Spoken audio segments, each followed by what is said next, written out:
이런 사람과 결혼을 피하라. 일생은 선택의 연속이다. 좋은 학교를 선택하는 것도 중요하고 좋은 직장을 선택하는 것도 중요하다. 그러나 더 중요한 것이 있다. 그것은 나와 맞는 결혼 상대자를 선택하여 결혼하는 것이다. 결혼은 일생에 있어서 너무나 중요한 일이기 때문이다. 그러나 정작 결혼을 하는 사람들을 보면 신중하게 생각하기보다는 순간적인 감정이나 느낌에 치우쳐서 결혼을 하는 사람들이 종종 있다.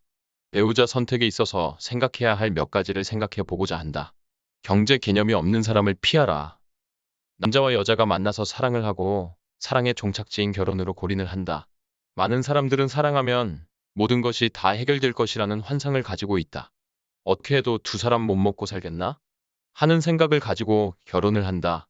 결혼을 하고 나면 부부가 먼저 만나는 문제는 경제적인 문제이다. 남편이나 아내가 재정적인 여유가 있어서 남편이 전셋집을 마련하고 아내가 집을 채우는 혼수를 해가지고 왔다고 경제적인 문제가 다 해결이 되는 것이 아니다. 내 집을 마련하고 아이들의 미래를 준비해주고 부부의 노후를 준비해야 하기 때문이다. 남편과 아내의 경제에 대한 개념이 중요하다. 남편과 아내가 맞벌이를 하여 꽤 많은 수입이 있는 부부들이 있다.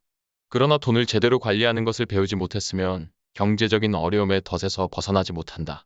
결혼하기 전에 부모가 전세를 마련해 주었다면 그나마 나은 형편에서 출발하는 것이다. 그러나 이제 내 집을 마련하기 위해서 융자를 받아서 집을 사면 융자의 부담이 생김과 동시에 자녀들이 태어나면서 육아와 교육에 따른 과외 비용 등이 들어가기 시작한다. 자녀들이 대학을 진학하고 결혼을 한다. 많은 돈이 들어가게 된다. 그래서 바른 경제관을 가지고 있지 않은 부부는 평생 돈이 부족하게 느껴진다. 결혼하기 전에 남편과 아내는 서로의 경제 개념을 체크해 보아야 한다. 어려서부터 저축을 하는 것이 습관이 되었는지 점검해 보아야 한다. 저축을 생활화하고 남자나 여자나 집을 마련하기 위한 청약 통장을 마련하여 매달 돈을 모으고 있으며 목적을 가지고 몇 개의 적금 통장을 만들어서 단기, 중기, 장기로 나누어 돈을 모으고 투자를 위한 종잣돈을 마련하는 것이 중요하다.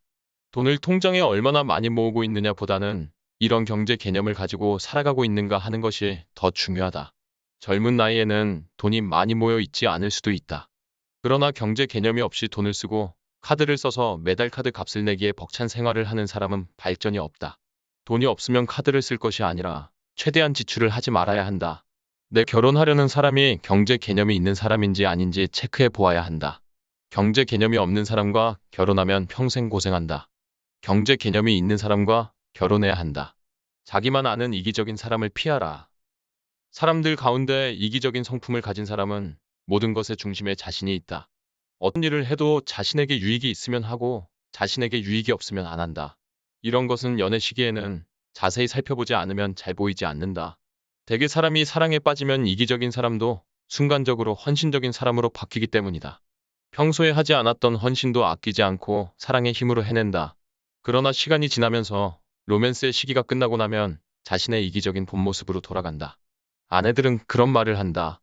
남편이 결혼하기 전에는 그렇게 헌신적이고 나에게 잘해주었는데 결혼을 하고 나니 사람이 변했어요 라고 말한다. 그러나 사실은 변한 것이 아니다. 원래의 모습으로 돌아온 것이다. 연애 시기에는 사랑의 힘으로 자신도 모르게 헌신적인 삶을 살았다가 시간이 지나면서 로맨스의 시기가 끝나면서 원래의 모습으로 돌아온 것이다. 이기적인 배우자와 살아가는 사람은 참으로 고통스럽다. 모든 것이 자기 중심으로 결정을 하기 때문에 무엇을 먹어도 어디를 가도 무엇을 해도 자기에게 초점을 맞추기 때문에 배우자는 고통스럽다.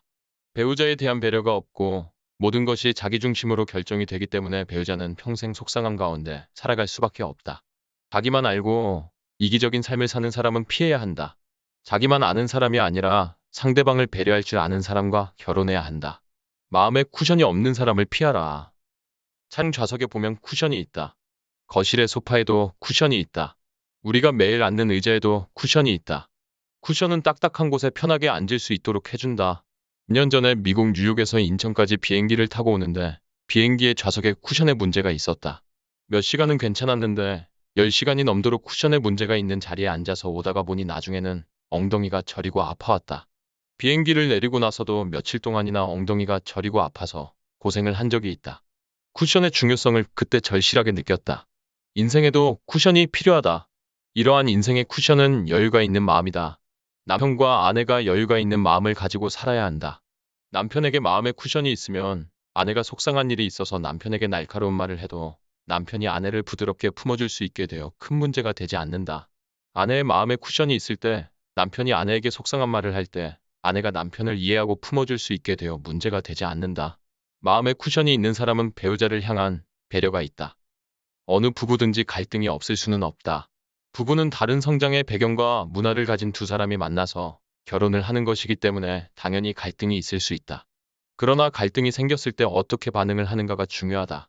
예상치 못하는 문제를 만났을 때 마음의 여유를 가지고 대화를 통해서 해결하려는 태도를 가지고 있는지, 아니면 화를 내고 폭언을 하고 물건을 집어던지거나 하는지 살펴보아야 한다. 이런 사람은 결혼 대상자로 고려하는 것은 피해야 한다. 마음에 쿠션이 없는 사람이기 때문이다. 연애 시절에 이 정도면 결혼을 하고 나면 폭언과 함께 폭행을 할 수도 있는 사람이다. 부부는 서로를 존중하고 살 수 있어야 한다. 부부는 아주 가까운 사이이다. 그러나 아주 먼 사이이기도 하다. 남편과 아내가 서로 가깝기 때문에 함부로 해서는 안 된다는 말이다. 가까울수록 부부간에는 예의가 필요하다. 남편과 아내가 서로에게 귀를 기울여 경청해주고 서로에게 배려해서 품어주어야 한다. 살다 보면 부부간에는 수많은 갈등의 요소가 다가온다. 그때 부부에게는 쿠션이 있어야 한다.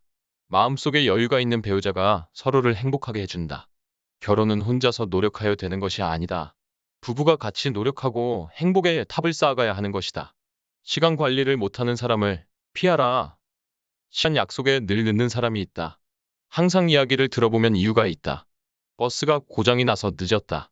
집을 두고 와서 가지러 가느라 늦었다. 차가 밀려서 늦었다. 그런데 알고 보면 시간 관리를 못하는 사람이다. 한마디로 말하면 게으른 사람이다. 게으른 사람은 모든 일을 미리 준비하고 미리 시작하지 못한다.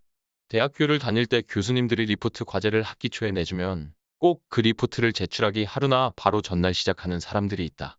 학기 초에 리포트 과제를 내주는 이유가 뭘까? 몇 주간의 시간을 통해서 미리 필요한 책을 읽고 많은 생각을 하고 조사를 해서 리포트를 제출하라는 의미이다. 그런데 그 과제를 하루 전에 시작해서 밤을 새워서 제출을 한다고 하면 과연 좋은 결과가 나올까? 모든 것을 미루다가 마지막 순간에 번개같이 처리하는 사람들은 스스로를 순발력이 있는 사람이라고 생각하기도 한다. 자신은 마지막 순간에 일을 처리해야 성과가 나온다고 말하기도 한다. 그러나 그런 행동은 게으름의 다른 이름이다. 부부가 어디에 가기로 약속을 했다고 생각해보자. 집에서 몇 시에 출발하기로 약속을 했다. 한 사람은 모든 준비를 끝내고 출발하려고 하는데 다른 배우자는 옷을 입기는커녕 아직 세수도 안 했다. 시간이 부족하다고 좀 더 시간을 달라고 말한다. 왜 그랬을까? 나갈 준비를 하지 않고 다른 일을 하고 있었기 때문이다. 시간 관리를 제대로 하지 못한 것이다. 이렇게 되면 기다리는 배우자는 피곤해진다. 짜증이 난다. 자신을 무시하는 느낌이 든다. 그래서 화가 나고 관계가 악화된다. 그래서 집을 나가기도 전에 말다툼을 하게 된다. 이런 사람과 결혼을 피해야 한다. 시간 관리를 잘하는 사람과 결혼해야 한다. 이 글을 듣는 사람 가운데, 아, 이건 내게 해당이 되는 건데? 그럼 나는 결혼하기 어려운 사람인가? 한 생각을 할 수 있다. 그러나 이 글의 의도는 그런 결론을 맺기 위한 것이 아니다.